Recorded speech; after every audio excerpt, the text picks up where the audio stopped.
What if I told you the Soviet Union wasn't created by the Russian people?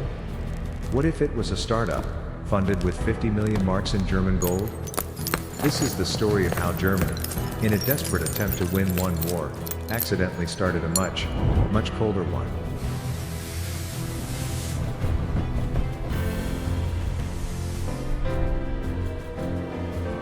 The year is 1917. World War I is a meat grinder.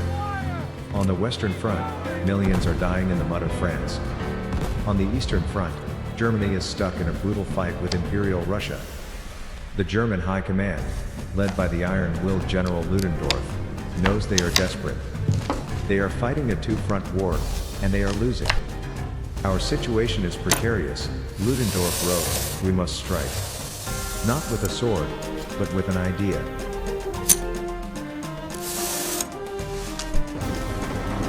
They needed to get Russia out of the war. But how? Their answer was found in Zurich, Switzerland. His name was Vladimir Lenin.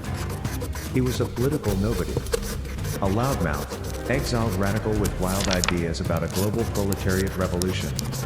To the German government, Lenin was perfect. He was a virus. We shall transport Lenin.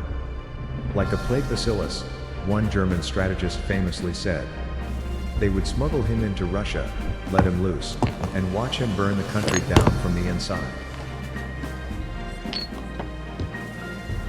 And so, the deal was done. On April 9, 1917, Lenin and about 30 other revolutionaries boarded a special German train. It was sealed, meaning the doors were locked. The Germans didn't want their virus escaping and infecting their own country. The train chugged across a warring Germany, a ticking time bomb on wheels. Lenin was ecstatic. He famously joked in a letter, "The Germans are delivering us. Like idiots, thinking they can control us." He wasn't wrong.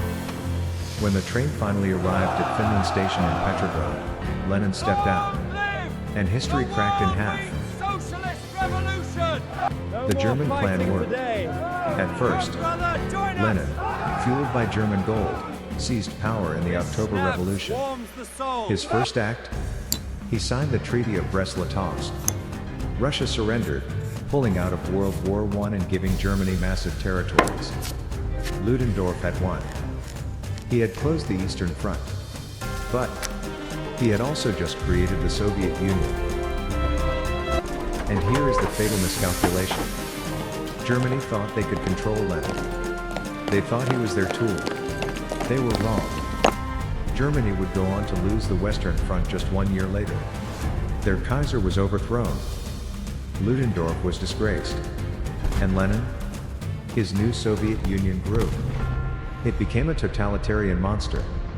And just 28 years later, in 1945, the spiritual successor to Lenin's startup would roll into Berlin.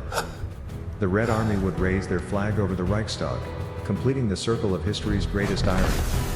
Germany didn't just lose the war. They had paid their future conqueror to get his start. The story of the sealed train is the ultimate lesson in blowback. It teaches us that when you try to weaponize chaos, it rarely stays pointed at your enemy. When you think you're smart enough to ride a tiger, you often just end up inside.